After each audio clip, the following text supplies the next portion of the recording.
Hey everybody, this is Sheets, and I want to do a sort of quick video on the MMA slate tonight for, I guess, later today or tomorrow, depending on when you're watching this. And just to give you an idea of, again, how I go about making my selections and how I go about building lineups and things like that. I was talking with my son about this a little earlier today, and, I was constructing this kind of thing, and he said, "Dad, what do you know about UFC and MMA?" And I said, I don't really know much about the fighting, but I know how to read a board. And what I mean by that is it doesn't really matter whether it's UFC fighters or baseball pitchers or basketball players or NASCAR drivers or LOL players or stocks. It's the same. Each involves figuring out value, figuring out ownership, and how ownership plays a role in determining value, and how to construct portfolios of good individual plays. I might actually argue that the less I know about the intricacies of the sport, the better, because I don't have any kind of preconceived ideas or notions about what's supposed to happen, and you can let the numbers kind of speak for themselves. As a matter of fact, I mean, I'm pretty sure, actually I had a pretty good day in basketball today, but I'm pretty sure that since the quarantine, I've had a better ROI in the MMA, NASCAR kind of, non-traditional sports than in the traditional sports since they've come back. And part of that is, again, it's not sports. It's just betting interests. It's just data points. And yes, there are some sports that do have more of a human element in it, that you need to have that eye test and things like that. But it's basically just an exercise in balancing, balancing value and balancing momentum and balancing portfolio construction, things like that. And I mean, just to give you an idea, this is how I go about coming up with good plays. And this applies to everything. It applies to all phases of life, from stocks to sports betting to DFS to basketball, baseball, football, whatever. And what you're looking for is to find good plays, right, that are good values that are low owned. Well, that's great. Right? It must be nice if you can get it. It's not always that easy, because everybody else is looking for the same thing. So it's not often easy to get like incredible values that are low owned. But that's nirvana. And when it comes to MMA, this is what I'm looking for to come up with those good plays. What you're looking for is a fighter who is a big favorite to win, that their fight rates to end quickly because you get bonuses for knocking somebody out or submitting them early, and also having that fighter be low owned. Now again, that's nirvana, right? And that's what you have to start from. You start with looking for the guys that are huge favorites, that are low owned, that have low salaries, that nobody's playing. Okay? Now obviously that's perfection. You're never going to get that. But that's what you're looking for, and that's where you go about balancing, how much you want to give up on one thing to get another thing. And you'll see if you just use those kind of check boxes, you can come up with kind of good plays. So like, for example, the first thing that I did, so here's the UFC, just the odds board over here. This says who the favorite is in all of these fights.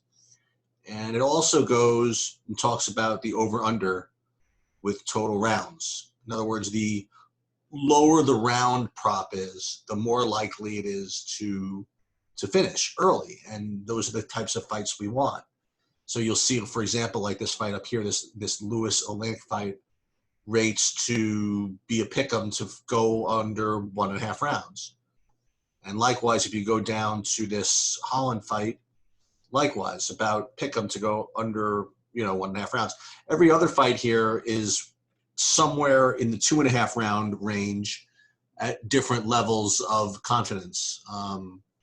By the way, this is incorrect. It should be Strapoli against Means, but we'll get to that a little bit later. And then you go up to the least confident is, I guess, would be, not this Kunitskaya fight, because you see this is 2.5, but minus 185. There's one down here which is even worse. Termin Sanchez. That's very unlikely to. I would say not very unlikely, but it's pretty unlikely to finish early. So those are the fights that you want to kind of stay away from. The other thing about this board kind of shows is, who the favorite is and who what fight tends to finish early. And I'll get back to this. And then you got to go into here, which is what the salaries are, right? So you have to figure out, what's a good salary. In other words, relative to other people that have the same winning chances, for example, what do these salaries look like? Obviously a perfect scenario is if you get a big 8-1 favorite who's the cheapest play on the board, but that's not going to happen. So I'm just going over the different data points you have to look at. So these are the salaries. These are the odds of winning. These are the distance props. And then there's ownership. And ownership, you could go to any site you want, any of the premium sites for ownership. I just kind of, where did I cut and pasted from one here just to show you like the ownership. So obviously the higher owned the player is or fighter is, the worse it is. So these are all you need to create lineups, this information with MMA. You don't really need to know who's better at the armbar than the other guy. If you could just learn how to balance these relative numbers, you are going to be in good shape. For example, let's start with this first fight, which is, this is the last fight actually. It has exactly what you want. It's got 110, in the distance props. So we probably want someone from that fight. Okay. In addition, you see that Derek Lewis is only a 190 favorite. Okay. But then you look at his price relative to Oleinik, and it looks like Oleinik is 7,500 compared to Lewis's 8,700. That's a huge difference in price for a 175 favorite. So for me, so far, Oleinik is looking like a really good play because it checks off boxes. It's number one, he's a good value. Number two, he's in a fight that rates to score well because rates to finish early. So if he were only going to be low owned, that would be just kind of a perfect scenario. And actually, believe it or not, according to these ownership runs that I have, he actually rates to be, I don't even have an ownership. Yeah. In the middle of the range. Not that chalky, kind of like a mid-range guy. So for me, that's a really, really good play because the value is good. The in the distance prop is good. And the ownership is good. And you don't get that too often. So I think that's really, really strong. Let's give another kind of an extreme example is let's look at this Kevin Holland play. So Kevin Holland checks off two of the boxes, right? Number one, it's a big favorite, rates to finish early. Now, with respect to value, let's take a look at that. And we're going to look at it relatively because you see Kevin Holland is 9,400. Now, I want to compare that to another guy who's 9,400 just to give an idea, or another guy who is in a similar situation. So who's the guy I wanted to compare him to? Like Zalal, for example. Okay. So Zalal is also a really, really big favorite, minus 400, but his in the distance prop is not as good, right? his fight rates to go over 2 rounds as about a 150 favorite to do so, where Holland rates to finish probably in the, even money to finish in the first round. So Holland rates to be a much better play than Zalal, yet they're virtually the same price. So from a value perspective, Holland is actually a better value than Zalal. So the question is, how does ownership come in with these two guys? To give you an example, and now we pull up our ownership, and it looks as though they do a good job of balancing that. So Holland is actually a full 50% higher owned than Zalal. Zalal's 34, so I mean he's 50% more owned. So 34 plus 70 is 51%. So they do a decent job of accounting for that difference in value. So I do regard both of these plays as good plays. I mean, not perfect plays, but they do have some of it. Value, I think, is probably break even. It's a good distance prop, which is part of the value. Big favorite, again, which is, I guess, part of the value. And ownership is a little chalky. So they're just kind of good plays, right? All right, let's move on. Let's just go to see some of these others. Let's look at this is another one that I found really, really interesting. Let's look at this Patolo Stewart. See, now this to me is almost too easy. Now, again, I don't know these guys. I know a lot of people are picking Stewart. I don't care. I don't know. All I see is this. So from a distance prop, over under 2.5, it's right along the lines of all these other secondary plays, right? So it's not as good as those two fights we talked about earlier, like the Holland fight and the Olenek Stewart fight, but it is one of the better of the under 2.5 ones, right? Because it's right at pick'em. So it rates to finish early enough, and it's about a pick'em, but Patolo's a 150 favorite. But if you look at the prices here on DraftKings, Stewart is 8,600 and Patolo is 7,600. So you have Patolo as a 150 favorite, yet he's $1,000 less. So naturally for me, I would say, okay, obviously it's a tremendous play, but the problem is going to be is that everybody's going to know this, and as a result, he's going to be highly owned. But almost shockingly, when I look at the ownership runs, he's like one of the lower owned plays on the slate, Patolo, down to 20, not one of the lowest, but he's certainly in the lower range. So, I mean, to me, this is I don't want to say a lock, but from a theoretical perspective, it's a theoretical lock, right? Because you have everything that you want. You have the favorite, who is a cheaper price than than his opponent, who also nobody's playing. So to me, that's really just a really strong play. Let's look at some of these other guys, and let's see if we can find some pockets of value here. So might as well go fight by fight. So Weidman Akamoth, this again is a good distance prop. I don't know. Who do we like, though? So it looks like Weidman should be a little bit of a favorite, which means that they should probably be close to the same price, maybe 8,300 and 8,000. So let's just take a look at this, and that's exactly what they are. As a matter of fact, Weidman's a little bit better value because he's 8K compared to the 8,200, and yet he's a small favorite.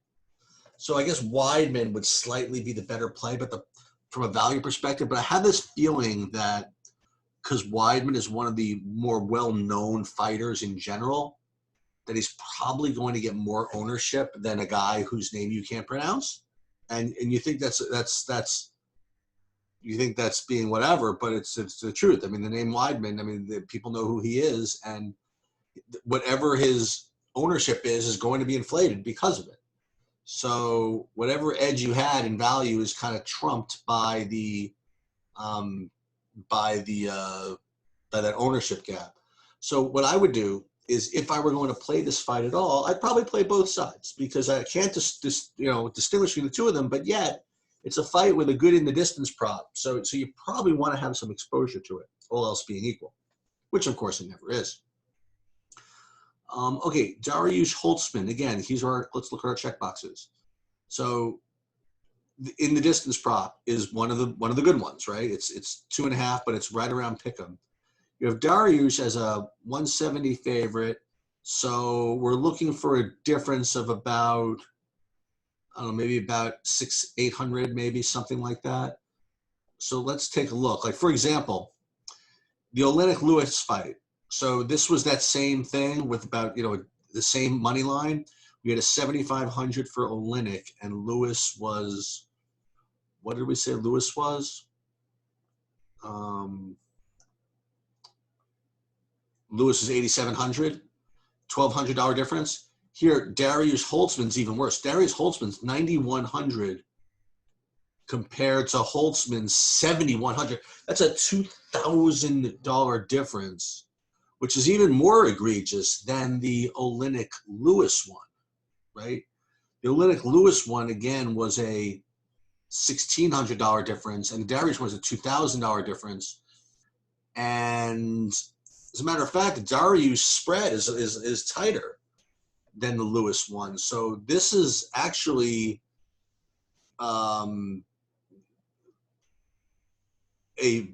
makes Holtzman even a better raw value than maybe Olenek. But again, we're not talking about overall, because remember, in the Olenek fight, you had the 1.5 round prop that you had that going in your favor. So we're looking at possibly Holtzman being a decent play, and probably fading Dariush. The only reason I play him is because of this distance prop, but I don't think that the value, I don't think you can play just the distance prop if the value is no good. So let's take a look at the ownership, and that's usually going to decide it for us. And Dariush is kind of in the middle of the range, and Holtzman is a little higher owned. So they did an okay job of accounting for that by making Holtzman a little slightly more owned than Dariush. So I think this is a good play. Is it a better play than the Olenek play? I don't think so. Just because the Olenek's a little lower owned. I think it's about the same. So I think Holtzman and Olenek are about the same. I think Holtzman might end up actually being lower owned just because the Olenek fight's the main event. But I think both these are solid. So just for the hell of it, I think I put both of them in my lineup. So we already talked about the Patolo theoretical lock. Now let's talk about the Yanni Kunitskaya and Julia Storyolenko. This is a bad distance prop. It's one of the higher ones with respect to rounds. But let's look at the value real quick. So again, we have about a 2-to-1 favorite, so there should be about a $2,000 difference. Let's take a look. So Kunitskaya is 8,800 compared to Stolyarenko 7,400. So actually, Kunitskaya is a decent value relative to these other 170 favorites. So we had 170, 180 favorites that had a $2,000 price premium, where this one we have a 220 favorite with only a $1,400 price premium. So I think that Kunitskaya, checks at least one box, and that she's a decent value, even if the distance prop is not that great. So let's take a look at ownership, though, and let's see if she can get in there. She's kind of one of the higher owned fighters also, so it's not the greatest, okay? Now, again, you can't have everything, but it's not the greatest. I mean, I put her in my lineup for now.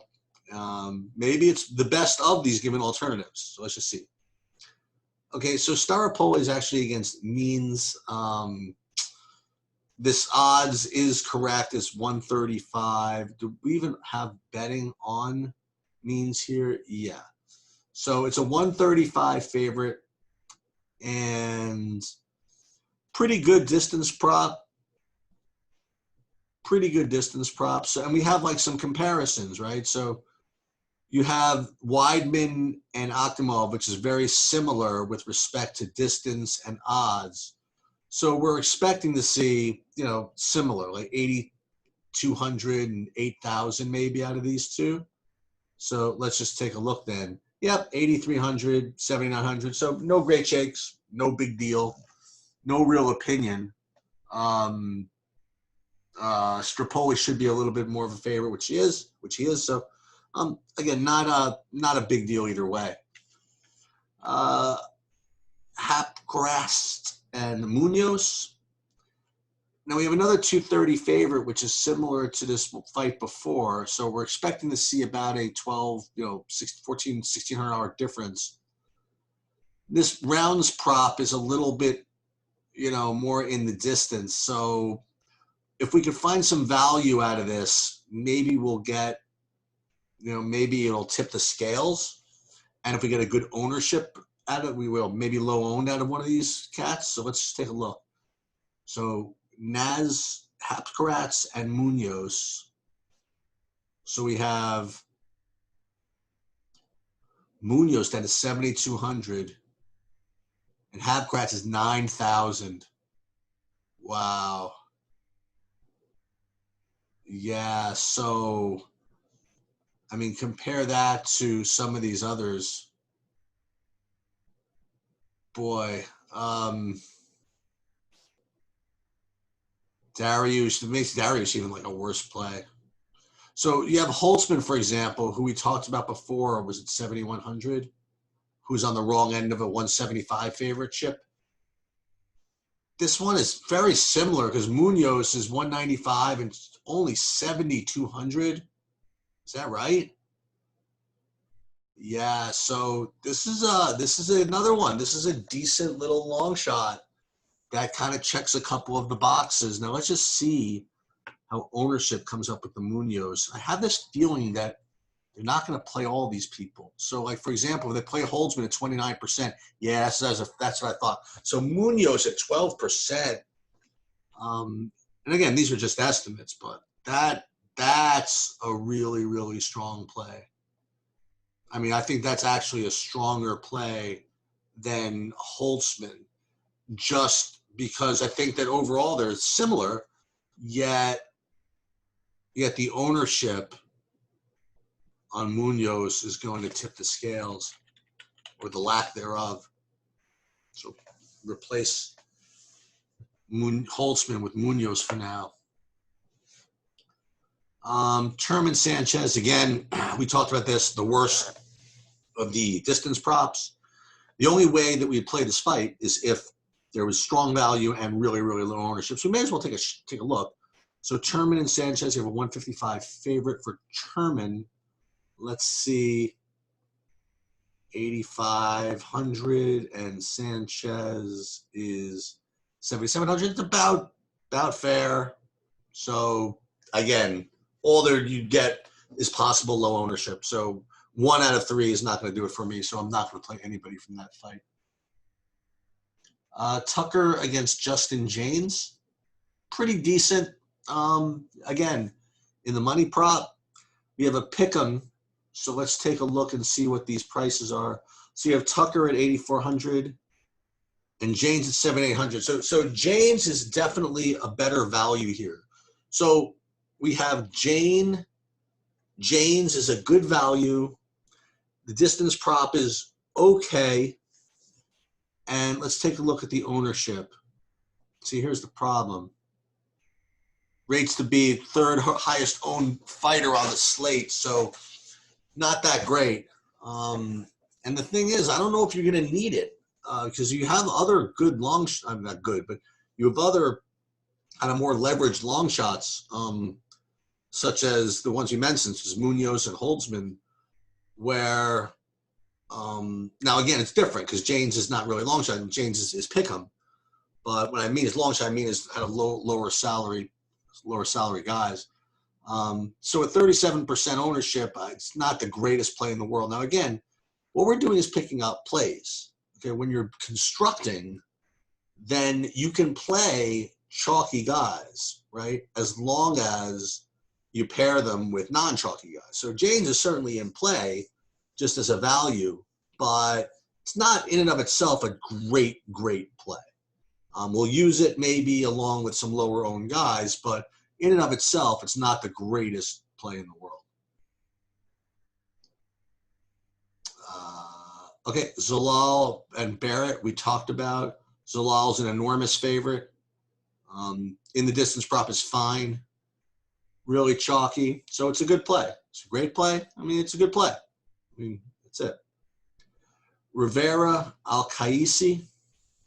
So here we have, in the distance prop is just fair. Let's take a look at the prices. So Rivera should be a 180 favorite. So again, we're looking for about an $1,800 difference. So Qaisi's only 7,300 and Rivera is 8,900. So it's about the same. Okay, it's fine. And I'm willing to bet that there's going to be really low owned. Yeah, nobody's playing El Qaisi. Well, more people playing Qaisi than Munoz. So again, Ali Qaisi, I might have a couple of shares depending on how many lineups. Because again, just I think that it's a fair price, nothing great, but the ownership is low. But I still think that either the Olenek or the Munoz, more so the Olenek, but it's going to be a better play. But this is fine. This is perfectly fine to play Al-Qaisi as a low-owned kind of dark throw. Holland, we talked about. Holland is a enormous favorite, but deservedly so, and a small in the distance prop. So that's basically the entire review of the slate. So what you do is you can go back and just remind yourselves of all these guys that we kind of liked here. There's nothing particularly fancy about some of these, so Zalal, Holland, Yun Sakai, like these guys were all really good chalk. But what we did is we filled in with 1, 2, 3 kind of low-owned cats, right, to make this lineup work. And what you can do, and we're certainly going to play this, probably, is then you can just then filter in, other guys that we thought were marginal. But I think more to the point, again, I think it's really important that you understand the process of this, right, is that you don't need to have all of the background data, okay? As long as you know, because remember, like Vegas incorporates all that, in their win odds and they're in the distance props. And the ownership is just so important that, that's just got to be a factor in your decision-making, both on an individual play level and on a construction level. So I guess that's it. And again, I hope you guys are learning something from this, and good luck if you play the slate tonight.